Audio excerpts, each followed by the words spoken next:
లేవియకాండము 26వ అధ్యాయము. మీరు విగ్రహములను చేసుకొనకూడదు. చెక్కిన ప్రతిమను గాని బొమ్మను గాని నిలువ పెట్టకూడదు. మీరు సాగిలపడుటకు ఏదొక రూపముగా చెక్కబడిన రాతిని మీ దేశములో నిలపకూడదు. నేను మీ దేవుడినైన యెహోవాను. నేను నియమించిన విశ్రాంతి దినములను మీరు ఆచరింపవలెను. నా పరిశుద్ధ మందిరమును సన్మానింపవలెను. నేను యెహోవాను.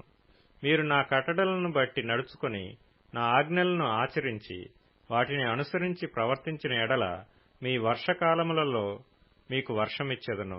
మీ భూమి పంటలనిచ్చును. మీ పొలముల చెట్లు ఫలించును. మీ ద్రాక్ష పండ్ల కాలము వరకు మీ నూర్పు సాగుచుండును. మీరు తృప్తిగా భుజించి మీ దేశములో నిర్భయముగా నివసించెదరు.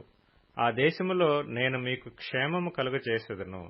మీరు పండుకొన్నప్పుడు ఎవడనూ మిమ్మును భయపెట్టడు. ఆ దేశములో దుష్టమృగములు లేకుండా చేసెదను. మీ దేశములోనికి ఖడ్గము రాదు. మీరు శత్రువులను తరిమెదరు. వారు మీ ఎదుట ఖడ్గము చేత పడెదరు.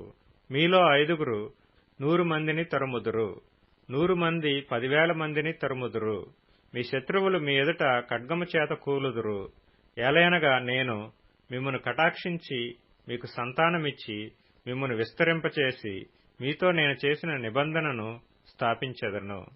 మీరు చాలా కాలము నిలువైయున్న పాతగిలిన ధాన్యమును తినెదరు. క్రొత్తది వచ్చినను పాతది మిగిలియుండును. నా మందిరమును మీ మధ్య ఉంచెదను. మీ యందు నా మనసు అసహ్యపడదు. నేను మీ మధ్య నడిచెదను. మీకు దేవుడనై యుందును. మీరు నాకు ప్రజలై యుందురు.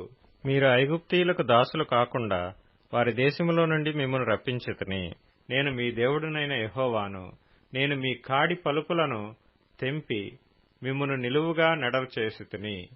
మీరు నా మాట వినక నా ఆజ్ఞలన్నిటినీ అనుసరింపక నా కట్టడలను నిరాకరించిన ఎడల, నా ఆజ్ఞలన్నిటినీ అనుసరింపక నా నిబంధనను మీరునట్లు మీరు నా తీర్పుల విషయమై అసహ్యించుకొనిన ఎడలను నేను మీకు చేయనదేమనగా, మీ కన్నులను క్షీణింపచేయునట్టియు ప్రాణమును ఆయాసపరచునట్టియు తాపజ్వరమును క్షయరోగమును మీ మీదికి రప్పించెదను. మీరు విత్తిన విత్తనములు మీకు వ్యర్థములగును. మీ శత్రువులు వాటి పంటను తినెదరు. నేను మీకు పగవాడనగుదును. మీ శత్రువుల ఎదుట మీరు చంపబడెదరు. మీ విరోధులు మిమ్మును ఏలెదరు. మిమ్మును ఎవరినూ తరమకపోయినను మీరు పారిపోయెదరు. ఇవన్నీయు సంభవించినను మీరింకా నా మాటలు వినని ఎడల నేను మీ పాపములను బట్టి మరి 7 మిమ్మును దండించెదను. మీ బల గర్వమును భంగపరచి ఆకాశము ఇనుము వలెను